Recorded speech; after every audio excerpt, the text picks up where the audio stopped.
ಕರ್ನಾಟಕ ಮಹಾರಾಷ್ಟ್ರ ನಡುವೆ ಗಡಿ ವಿವಾದ ಹಿನ್ನೆಲೆ ನಾಡದ್ರೋಹಿ ಎಂಎಸ್ ಮುಖಂಡನ ಬಂಧನಕ್ಕೆ ಕರವೇ ಈಗ ಪಟ್ಟಣ ಹಿಡಿದಿದೆ. ಗೂಂಡಾ ಕಾಯ್ದೆಯಡಿ ಶುಭಂ ಶೆಳಕೆ ಬಂಧನಕ್ಕೆ ಆಗ್ರಹಿಸಿದ್ದಾರೆ. ಬೆಳಗಾವಿ ಪೊಲೀಸ್ ಕಮಿಷನರ್ ಭೂಷಣ್ ಬೋರ್ಸೆಗೆ ಮನವಿಯನ್ನ ಮಾಡಿದ್ದಾರೆ. ಕರವೇ ನಾರಾಯಣಗೌಡ ಬಣದ ಕಾರ್ಯಕರ್ತರು ಮನವಿಯನ್ನ ಸಲ್ಲಿಸಿದ್ದಾರೆ. ಕರವೇ ಜಿಲ್ಲಾಧ್ಯಕ್ಷ ದೀಪಕ್ ಗುಡುಗನಟಿ ನೇತೃತ್ವದಲ್ಲಿ ಈ ಮನವಿ ಸಲ್ಲಿಕೆಯಾಗಿದೆ. ಗೂಂಡಾ ಕಾಯ್ದೆಯಡಿ ಬಂಧಿಸದಿದ್ರೆ ಉಗ್ರ ಹೋರಾಟದ ಎಚ್ಚರಿಕೆಯನ್ನು ಕೊಟ್ಟಿದ್ದಾರೆ. ಯಾಕೆಂದರೆ ಗೂಂಡಾ ಕಾಯ್ದೆಯಡಿ ಬಂಧಿಸಬೇಕು ಅಂತ. ಯಾಕೆಂದರೆ ರೌಡಿ ಶೀಟರವನು ಶುಭಂ ಶೆಳಕೆ ಪ್ರತಿ ಬಾರಿ ಕನ್ನಡಿಗರನ್ನು ಕೆಣಕುವಂಥ ಕೆಲಸ ಮಾಡ್ತಾನೆ ಇರ್ತಾರೆ.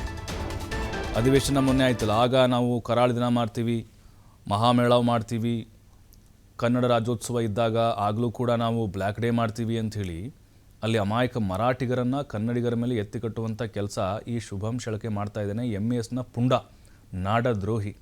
ಹಾಗಾಗಿ ಅವನ ಬಂಧನ ಮಾಡಬೇಕು. ಅವನು ಉಪಟಳ ಜಾಸ್ತಿ ಆಗ್ತಿದೆ.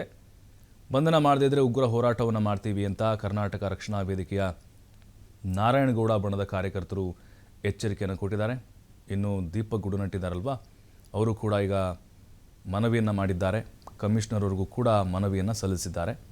ಯಾಕಂತಂದರೆ ಅಂಥವರು ಕ್ರಿಮಿಗಳು, 1-2 ಕ್ರಿಮಿಗಳು ಎಲ್ಲರೂ ಇರೋದಿಲ್ಲ.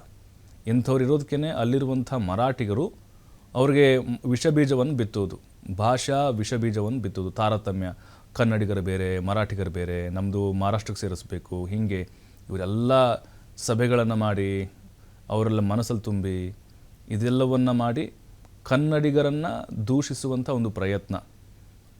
ಬೆಳಗಾವಿಲಿದ್ದರೂ ಕೂಡ ಮಹಾರಾಷ್ಟ್ರಕ್ಕೆ ಸಪೋರ್ಟ್ ಇವರೆಲ್ಲರದು ಕೂಡ.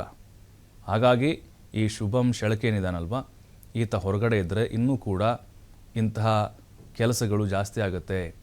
ಜೊತೆಗೆ ಅಲ್ಲಿ ಮರಾಠಿಗರನ್ನು ಎತ್ತಿಕಟ್ಟುವಂಥ ಒಂದು ಪ್ರಯತ್ನವನ್ನು ಮಾಡ್ತಾನೆ. ಭಾಷಾ ವಿವಾದ ಏನಿದೆ ಅದಕ್ಕೆ ಮತ್ತೆ ಈತ ಜೀವವನ್ನು ತುಂಬ್ತಾನೆ. ಈ ಕನ್ನಡಿಗರು ಮತ್ತು ಮರಾಠಿಗರ ಮಧ್ಯೆ ಗಲಾಟೆ ಆಗಲಿಕ್ಕೆ ಇವನೇ ಮೂಲ ಕಾರಣೀಕರ್ತ ಅಂತ ಆರೋಪಿಸಿದ್ದಾರೆ. ಬೆಳಗಾವಿ ಯಾವಾಗ ಶಾಂತಿಯುತವಾಗಿ ಆಗ್ತಾ ಇರುವಂಥ ಸಂದರ್ಭದಲ್ಲಿ ಏನಾದರೂ ಎಲ್ಲೋ ಒಂದು ಕಡೆ ಕುಂತು ಒಂದು ವಿಡಿಯೋ ಮಾಡಿ ಅದನ್ನೆಲ್ಲ ಕಡೆ ಸೋಷಿಯಲ್ ಮೀಡಿಯಾದಲ್ಲಿ ಹರಿದಾಕೋದು. ಆಮೇಲೆ ಆ ಒಂದು ವಿಡಿಯೋಗಳಲ್ಲಿ ಬಹಳಷ್ಟು ಕನ್ನಡಿ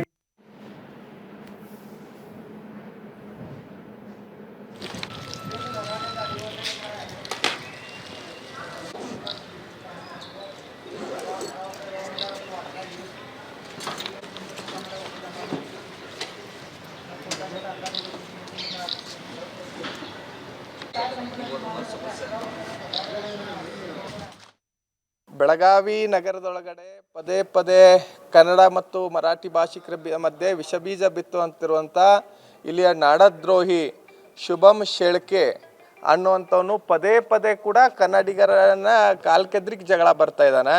ಕನ್ನಡದ ಹೋರಾಟಗಾರರನ್ನ, ಕರ್ನಾಟಕ ರಕ್ಷಣಾ ವೇದಿಕೆ ರಾಜ್ಯಾಧ್ಯಕ್ಷರ ಬಗ್ಗೆ ಮತ್ತು ಇಲ್ಲಿಯ ಪೊಲೀಸ್ ಇಲಾಖೆ ಬಗ್ಗೆ ಹಾಗೂ ವಿವಿಧ ಇಲಾಖೆ ಅಧಿಕಾರಿಗಳ ಬಗ್ಗೆ ಭಾರಿ ಹಗುರವಾಗಿ ಮಾತಾಡೋದ್ರ ಜೊತೆ ನಿಂದಿಸುವಂಥ ಕೆಲಸವನ್ನು ಮಾಡ್ತಾ ಇದ್ದಾನೆ. ಬೆಳಗಾವಿ ಶಾಂತ ವಾತಾವರಣ ಇರುವಂಥ ಸಂದರ್ಭದಲ್ಲಿ ಎಲ್ಲೋ ಒಂದು ಕಡೆ ಕುತ್ಕೊಂಡು, ಎಲ್ಲೋ ಒಂದು ಕಡೆ ಮುಚ್ಕೊಂಡು ಒಂಥರ ಹೇಡಿಗತೆ ವಿಡಿಯೋ ಮಾಡಿ ಸಾಮಾಜಿಕ ಜಾಲತಾಣದಲ್ಲಿ ಹರಿಬಿಡುವಂಥ ಕೆಲಸ ಮಾಡ್ತಾ ಇದ್ದಾನೆ. ಅದಕ್ಕೆ ನಾವು ಕೂಡ ಭಾಳಷ್ಟು ಸಲ ಅಂಥವನಿಂದ ಇಡೀ ಬೆಳಗಾವಿಯ ಕಾನೂನು ಸುವ್ಯವಸ್ಥೆ ಹದಗೆಡ್ತಾ ಇದೆ ಅಂಥೇಳಿ ಭಾಳಷ್ಟು ಸಲ ನಾವು ಮನವಿಯನ್ನು